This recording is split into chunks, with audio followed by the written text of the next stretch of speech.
नमस्कार साथियों, हमारा नाम अंकित वर्मा।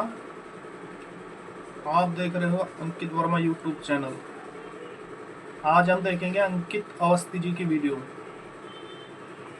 आइए देखते हैं। सुर्खी बनी हुई है, लेकिन सेंसेक्स की गिरावट के साथ साथ अगर आपको ये जानकारी मिले, क्योंकि सेंसेक्स के साथ ये माना जाता है कि जब ये अपने साथ रख लिया कि लंबे हाँ समय भाई, तक तो हमेशा अच्छी से चीज मतलब होती है है गोल्ड कि में। मैं इसे लॉन्ग रन के लिए रख रहा हूं, जब मेरे काम आएगा, ये कंपनी बड़ी हो जाएगी, तब मैं इस शेयर को निकालूंगा। एक स्थिति तो ये हुई, इसका मतलब है कि आपने अपना पैसा उस कंपनी के अंदर निवेश कर दिया है कि अब ये पैसा तुम पकड़ो, कंपनी बड़ा बनाओ, मैं आपके साथ बड़ा बनना चाहता हूं। ये तरीका तो हुआ आपका लंबे निवेश का टाइम तरीका, तक। इन्वेस्टमेंट का तरीका। एक होता है तरीका आपके ट्रेड का। ट्रेड के तरीके में क्या है, आपने आज पैसा लगाया, आज का पैसा लगाते ही कल को आपको कोई बढ़िया ग्राहक मिल गया। अब आप पूछेंगे शेयर बाजार में ग्राहक कैसे मिलते हैं? अरे भाई, आप देख लिए कि बाजार का भाव चढ़ रहा है, आपने कल खरीदा था मान लीजिए 2000 रुपए का शेयर, आज वो 2000 की जगह 2100 का बिक रहा है, आपने तुरंत बेच दिया। तो ट्रेड में तो आप लंबे और समय तक निकाल उसे दिया। लेकर नहीं चल रहे हैं। आप ट्रेड में या तो इंट्राडे ट्रेड कर रहे हैं या स्विंग ट्रेड कर रहे हैं, थोड़े ही समय में उसे निकाल दे रहे हैं। ठीक है, तो ये जनरली दो प्रकार के तरीके ट्रेडिंग के अंदर आपने सुने।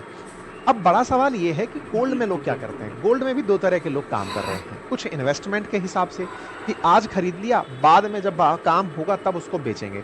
और दूसरा तरीका था कि आज ही खरीदा, कल भाव चढ़ गया और कल भाव चढ़ करके इसको बेचकर निकल जाएंगे।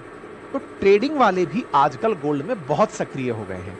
और जब ट्रेडिंग वाले लोग बहुत ज्यादा सक्रिय हो जाते हैं तो बाजार उनके हाथ में रहने लगता है। इन्वेस्टमेंट देखिए, आप और हमारे घर में गोल्ड की जरूरतें आभूषण के रूप में या फिर सिक्योरिटी के रूप में है कि भाई चलो कोई नहीं, गोल्ड में पैसा पड़ा है तो कम से कम लिक्विड करेंसी की तरह से ही है, कल को जहां चाहेंगे वहां पर बेच करके तुरंत काम में उसे ले लेंगे।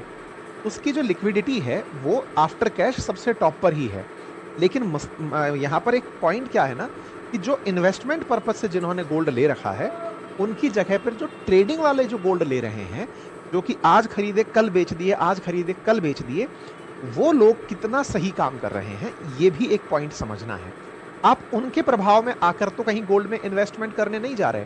क्यों? क्योंकि बहुत बार जो इस तरह के ट्रेडर्स हैं, ये भी गोल्ड के आभासी भाव को बहुत चढ़ा देते हैं।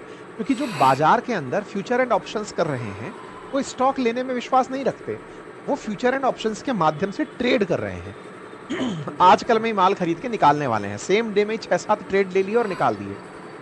ऐसे में आपने इस तरह से अपने आप को समझा कि मैं गोल्ड में इन्वेस्ट करूं या गोल्ड का ट्रेड करूं, ये भी एक बड़ा मतलब थॉट है जो आपको पूरे टाइम साथ में रखना चाहिए। ठीक है साहब?